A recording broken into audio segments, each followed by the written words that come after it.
He was trying to calm me down on something that I was pretty upset about. I said, I just want you to be mad like I'm mad. Right. He said, I don't want you to be mad because you have a point. And I think your point is going to get lost in your anger if that's how you express it. Very wide. I probably needed to hear that because often I'm very brave in my anger more than I am brave and courageous in my humility. I was ready to go in on this issue, but my tone and my spirit was not ready.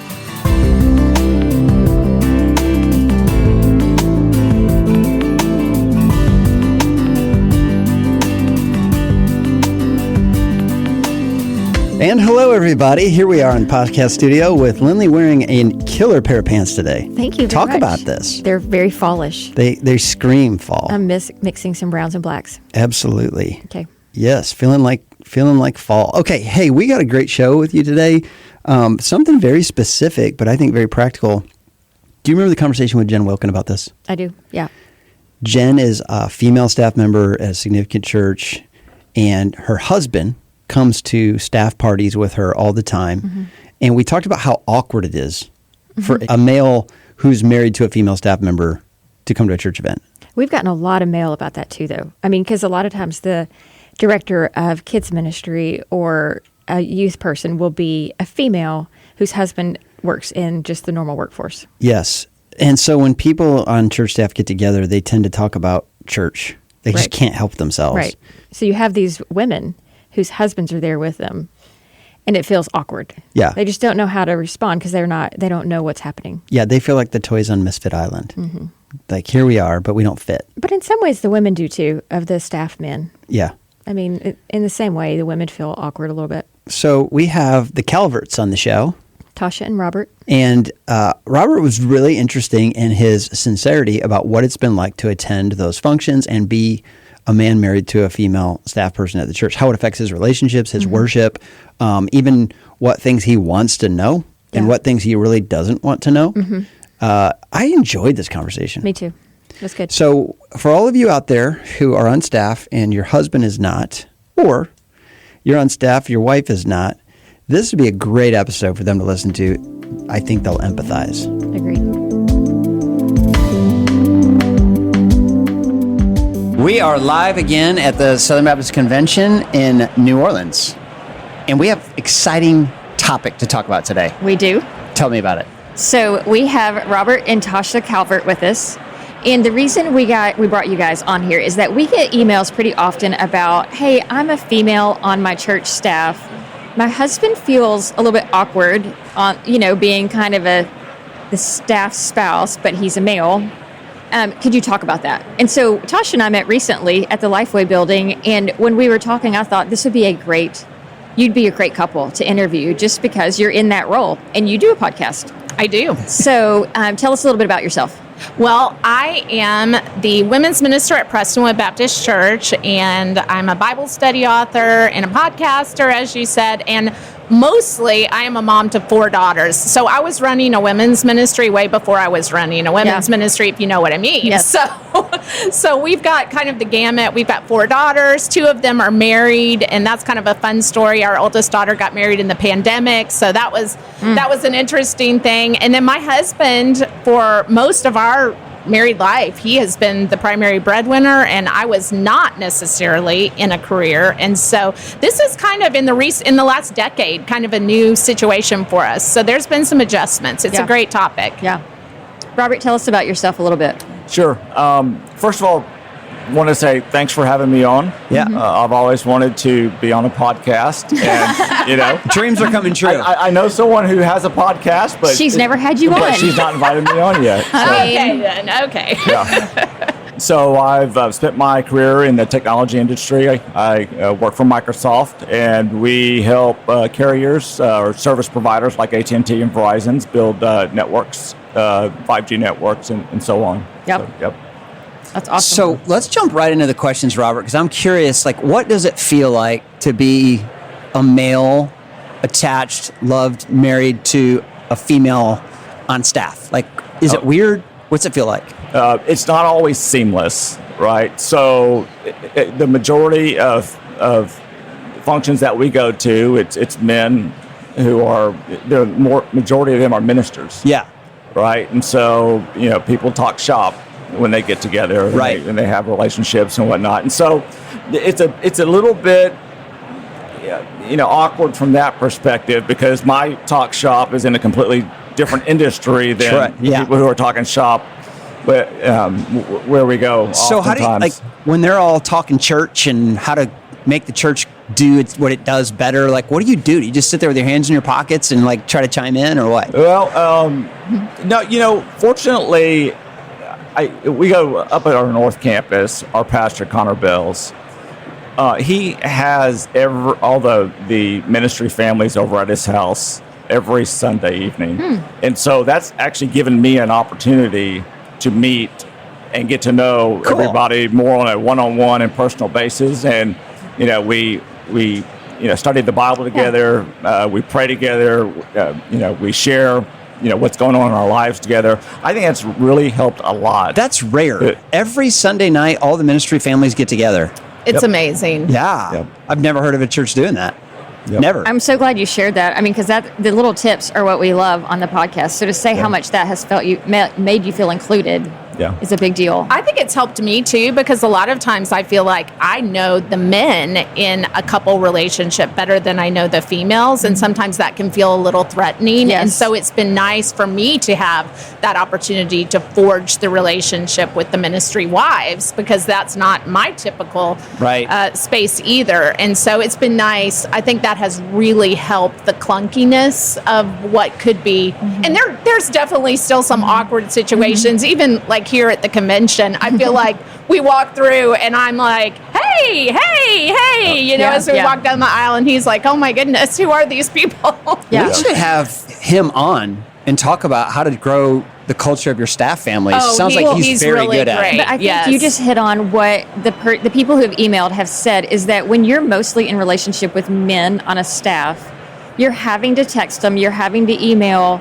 It gets very tricky as far as what is appropriate to text and email, and what's, if you send a funny GIF, like, is that too flirty? Is that too personal? Right. And so I think that helps so much to have that relationship with those people on a Sunday night, so that he's there present with you and knows when you say, hey, John and I are texting about something, he knows who John is and knows, like, it's not weird. Right. Even with my job, I work primarily with two men and doing the role I'm in at Visioneering.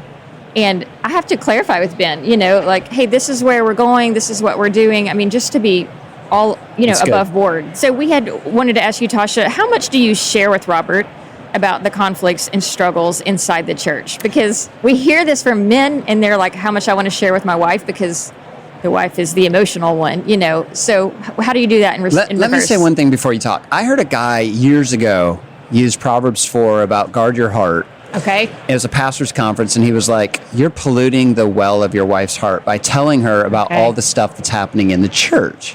Okay. Which is like, man, but who do I share it with if I can't share it with my spouse? Right. So I wonder, like, from your perspective, do you feel like you're tainting Robert? You're polluting his heart? Like do you share everything with him? His heart, first of all, his heart came polluted. Okay, I just want to be clear about that. It was not me. That is not on me, Robert.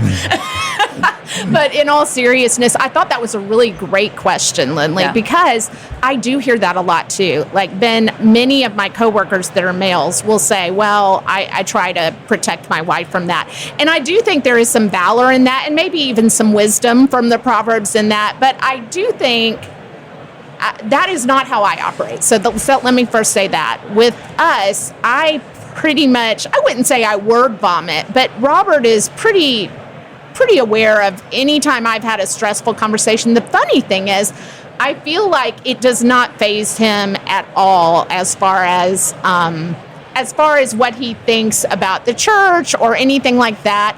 In fact, if anything, he often calms me down, because with, I think everything feels magnified in a ministry situation. You need that was a curt email that they sent. But, in the business world, like, he's like, I so think, there are no villains in the business world. So I have almost 30 years of a career of, learning how to not take things personal. Wow. Yes, right. And so you can be helpful to her. You can say, hey, that's not as bad as it sounds, Well, even though I realize it Wait, hurts. I have a question. We're going off script here a little bit. So bear with me. Do you find that the emails she gets sometimes are almost harder than the ones you deal with in regards to just when she says she gets a curt email? Because my experience is that a lot of times people in the church send harder emails than people just in the business world. Think about my Friday morning email, Robert. Just this Friday. I mean, are you surprised sometimes? Like, I cannot believe this came from someone in the church. I've gotten some pretty doozy of an emails. Okay. And so, People are people. people are people, no matter where you go. And, but yeah, we always, there is a tendency for people to hold the church to a higher standard from every perspective. And so I think that we all still have to realize that everybody's human. And the emails you might receive, you're receiving them because that person feels, not always the case, but they feel more comfortable sending you that email. They trust you, right? Sometimes. I'm talking about appropriate emails, Right, not yeah, inappropriate right, yeah. emails, things of that nature. Yeah. So I think for me, the thing that I have to continuously remind myself is to not automatically go into fix mode or coach mode or advice Oh, mode. gosh. What are you learning? Because that is the hardest thing. When Lynley shares something with me, I'm immediately troubleshooting Right. that. Like, this is what you should do. That's exactly right. And so I struggle with that myself. And usually I've learned how to autocorrect. It's a tone thing. When I hear the tone come back the other way. Oops. Yeah, I'll go, okay, I'm sorry. I'm so sorry. When Please make it stop. when she has shared something with you about somebody at church, are you able to keep that compartmentalized when you see that person at church? Because a lot of times, I mean, especially in church planning world, both people work on staff together. So you know everybody. So if she says, hey, this is so-and-so, you remember the email she sent me, are you able to just say, you know what, maybe she was having a bad moment? I'm pretty good at that, to be Yeah. honest with you. I am. Yeah, I would say probably unlike when, just speaking from a female perspective, when he shares things about his work with me, I think I sometimes tend to want to make a bigger deal out of it for him, and I think he does the opposite with me. Interesting. He dials you In down. fact, sometimes I'm wanting him to be more upset, like I am, and he kind of doesn't jump on the emotional bandwagon, which is actually pretty helpful to me. Yes. So, Can I ask a deeper question on that, though? Because Lynley and I have talked about this in terms of loyalty to one another. Like, sometimes I want her to get fired up on my behalf. yeah, Like, I want you to be as mad as I am about this. Don't Right. try to calm me down. This person was a jerk. yeah. Do you ever feel like, since he's the one that always calms you down, that you're like, I want you to have my back on this, okay? Don't Yes. tell me I'm overreacting. Like, how do you... No, literally just 2 days ago, I think I said those exact same things because he was trying to calm me down on something that I was pretty upset about, pretty charged about. And I said that exact thing, Ben. I said, I just want you to be mad like I'm mad. Right. And he said back to me, and I thought this was really good. He said, I don't want you to be mad because you have a point. And I think your point is going to get lost in your anger if wow. that's how you express it. Very wise. And so he was, and I thought that I probably needed to hear that because often I'm very brave in my anger more than I am brave and courageous in my humility. And I think what he knew was I was ready to go in on this issue, but my tone and my spirit was not ready. And That's good. And so I thought, but yeah, I wanted him to throw something at the wall with me. Yeah, he doesn't do that. Yeah. So I've done that. As a matter of fact, I remember a number of years back, where I came off a conference call, and it was one of those intense, high emotional. I came off, and the call had ended, and I hit the end button and let go a few choice words. And I'm sitting there in my office because I'm working from home by myself. Yeah. And about that time, our oldest comes down the stairs and says, what did you say? We don't say that in this house. It's a complete role reversal. And she was serious, right? And so you're right. I was completely, should never have said that. And so I've smoothed it all over. And about 30 minutes later, Tasha calls me and says, "Is everything okay?" And I'm saying, "What?" She ratted me out. Yeah. She handed me in. But at that point, it didn't really matter what I realized. It didn't really matter what I said to my daughter, my wife, about why I had my little outburst. The point was lost. Right. And so he kind of learned that lesson and passes it along to me. That's good. I think going back to the original question, I think so much of what you share with your spouse has a lot to do with her personality or his personality. Sure. Like, if you're married to someone who has high anxiety and you know that's a struggle for them, then maybe you do have to be a little more careful. But to Right. say that this is how it works for everybody, like, I love the way you Right. said that. That's not how we operate. Right. Every couple's got to figure that out. Absolutely. So I have a question for you, Robert. I'm coming back to you, and I'm going to skip the question I was supposed to ask you because this is a better question. Ready? great, yeah. When it comes to, like, people on staff who are males who have disrespected your wife, maybe you've gotten to read one of those emails, and then you're at church on Sunday, and they're sitting right in front of you. How have you learned to, like, here's how I feel sometimes. If I'm nice to that guy, I'm betraying my wife. But at the same time, I also know that Christ calls us to love our enemies. Like, so if he's my enemy right now, I'm supposed to love him. So how do you figure that piece out with staff relationships? We haven't had too controversial of examples, because that is that part of me of, okay, let's get out the boxing gloves that I wouldn't mind. And there's been a couple times I've actually had this very exact scenario where, but my wife, she's a sharp person. She's been able to navigate her career and the people she works with, and I just trust her to do that. At the end of the day, I do not take things personal. Well, I want to ask you this question then, and I'll let you chime in. This really happened with Lynley and I recently. Someone at Lifeway was unkind to Lynley.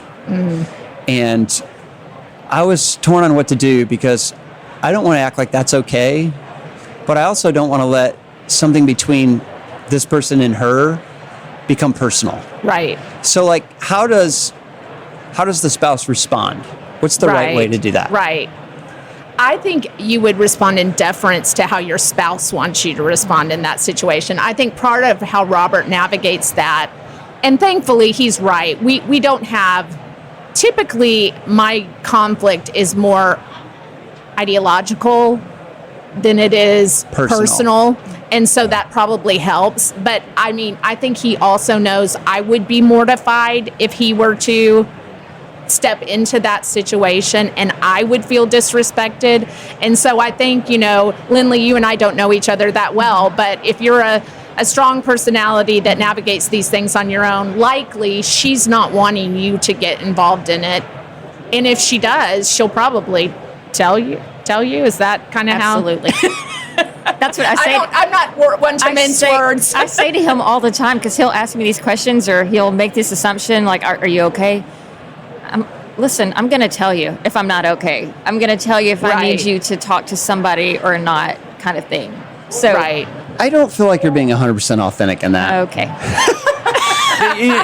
The way that I see it is that whatever I do, I get to walk away from at that moment, or whatever I say in response, and make myself feel better. But she has to come back to it the next day. Yeah. Right. So am I really? You're going to create a bigger mess for her. Am I going to create a bigger mess? Is what I'm doing or saying for me, or is it for her? Right. It's good. Yeah. So I wasn't done with you. Loyalty really is, like, everybody has certain core values that they're just really important. Like, loyalty is really important to you. Like, some of our hardest moments in marriage have been where you felt like I wasn't as supportive of you or defending you. Correct.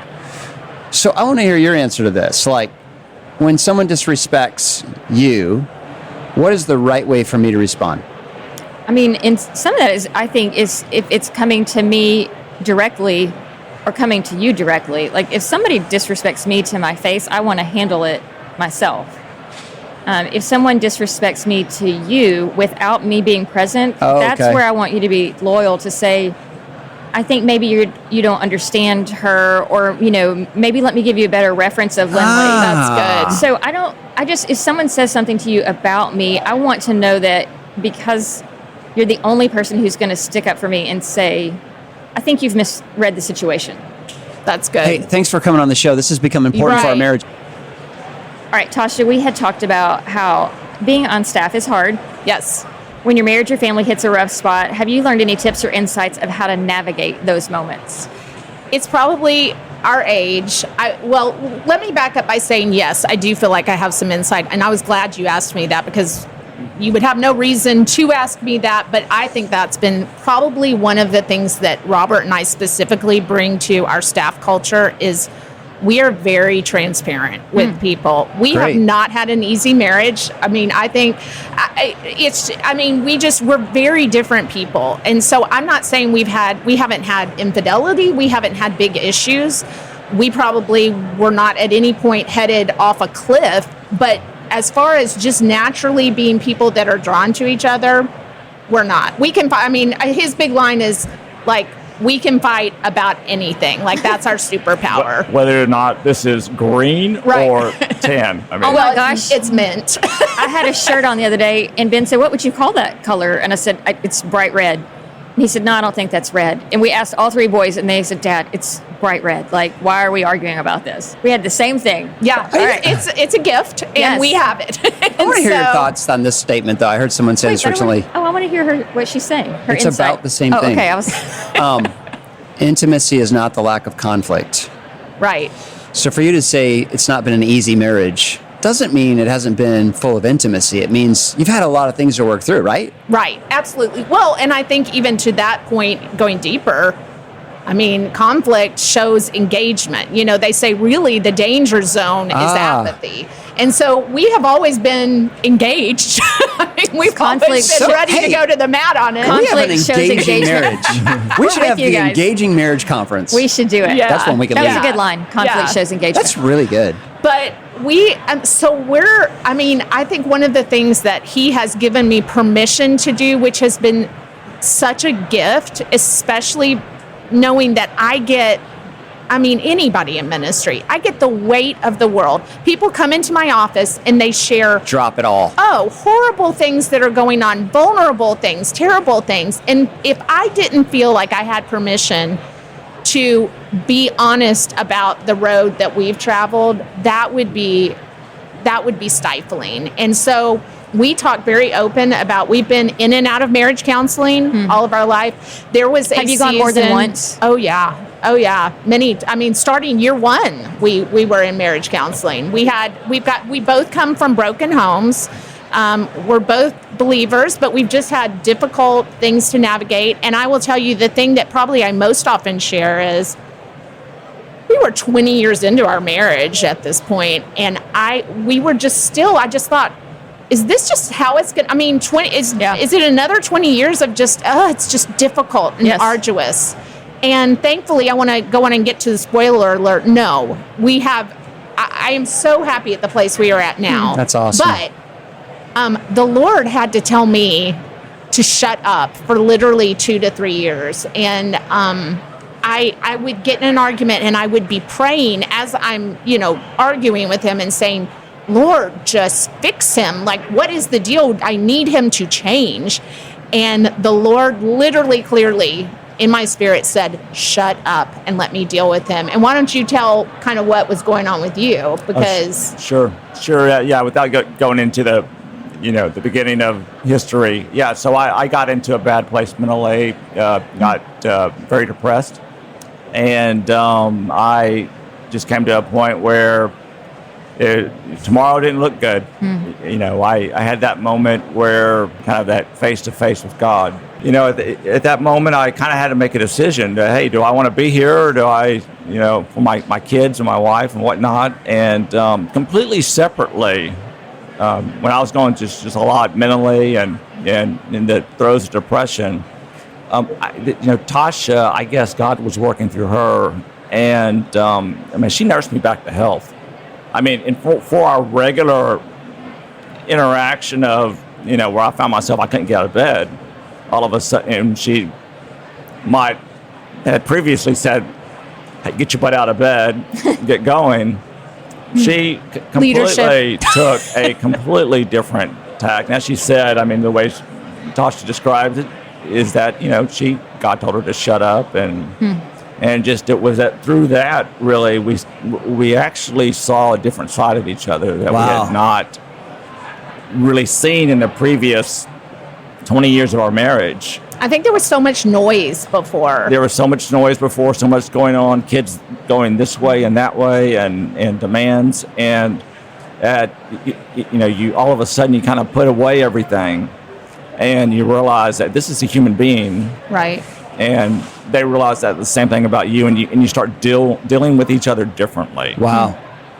And so it's really good. Yeah. And so that's been a huge asset. Strangely enough, that's in our ministry, even though I'm kind of the ones on the front lines with ministry, our story and his allowance for me to be transparent about it has been very helpful. That sets people free. It does. And now all of a sudden I can be in ministry and not have a perfect marriage. Exactly. Yeah. Or be a Christian and not have a perfect marriage. Exactly. Tasha, how does it feel? Like, I just know in many churches, and it sounds like yours is a wonderful example, but there are decisions that were made that women weren't involved in, and women think, we could have really helped protect the church from a bad moment. Like, talk about those moments for you when you're on staff and you're like, man, I'm not trying to grab power. I'm trying to help this process along. Right. How do you handle those moments? It probably will not surprise anybody that's listened to this podcast that I speak up. That's good. You feel like you can? I do feel like I can. And here's what I will say. I think I went into ministry a little bit with a chip on my shoulder. Y'all don't know my whole backstory, but everybody in my family has been in ministry, and that's why I married somebody not in ministry. I didn't want to be in ministry. And so that's a whole nother podcast, but I went in thinking there is an oppressive spirit over women in churches. Interesting. And I will say I have evolved on that. I don't think it's always. I think there are certainly those out there. There's some bad apples.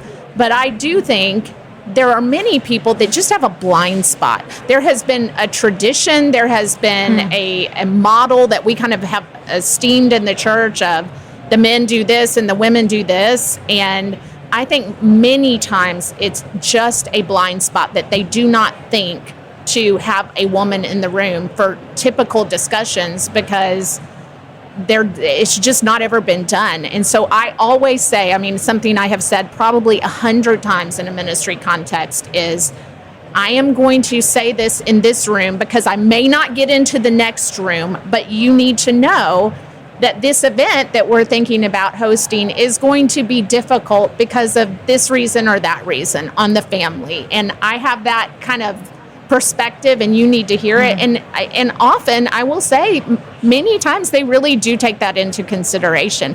And it has also caused that I've gotten invited into more rooms. What I would say is if there are women out there feeling like, oh my goodness, another meeting I didn't get invited to, meeting invitations aren't as hard to come by as you might think. And then you might regret it. They're Sometimes overrated. I'll be like, I'm the only woman? Is there anybody else who could go?